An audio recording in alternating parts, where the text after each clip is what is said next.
Bonjour les amis, alors aujourd'hui je vais vous montrer l'utilisation des embouts hermétiques pour les gaines électriques pour éviter qu'il y ait des fuites d'air à l'intérieur de votre installation.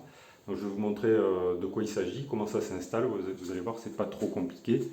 Donc les embouts, les gaines électriques en fait quand elles sont pas isolées comme c'est le cas pour celle-ci là, euh, l'air peut circuler quoi, à l'intérieur des gaines dans la maison et ça peut provoquer des fuites d'air. Donc si on veut faire une étanchéité à l'air correcte dans la maison, on peut boucher les gaines en fait en réalité.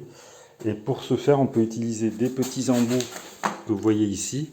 Donc ça, ce sont des embouts en caoutchouc de marque Eurom et qui permettent donc de boucher les gaines électriques et d'avoir moins de limiter les fuites en fait les fuites d'air à l'intérieur de la maison. Donc, je vais vous montrer comment ça s'installe. Donc on passe les fils à l'intérieur de la gaine. Ok. Voilà.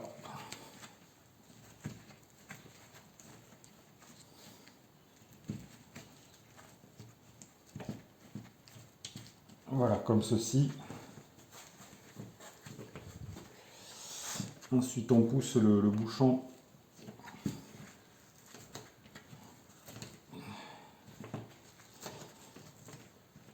jusque dans la gaine.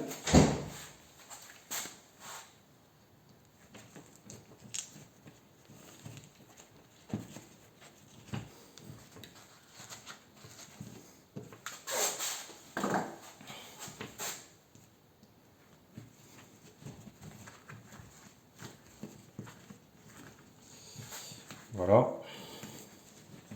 Ok. Et là maintenant, vous voyez qu'on a on a l'étanchéité à l'air de la gaine qui est faite. Voilà.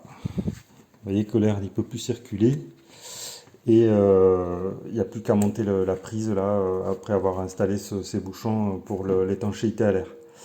Voilà les amis. Donc alors sachez que ces petits bouchons là, je les ai achetés, je les ai payés, ça coûte environ 30 centimes pièce. Donc c'est pas excessif. Sachez qu'il en existe de différentes marques, notamment j'avais regardé des bouchons de marque Schneider qui se ferment, qui se clipsent, parce qu'ils sont peut-être plus faciles à poser que ceux-là, mais qui sont quand même plus chers, je crois que c'était 80 centimes ou 85 centimes l'unité.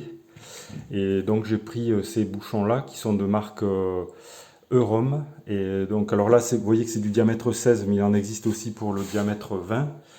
Et voilà, c'est pas cher et c'est bien pour l'étanchéité à l'air de votre maison si vous voulez faire une maison qui soit conforme à la norme RE 2020.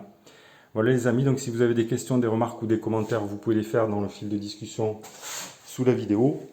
Si vous avez si vous souhaitez, si ça vous a intéressé, vous pouvez cliquer sur le pouce j'aime. Abonnez-vous si vous ne l'avez pas encore fait.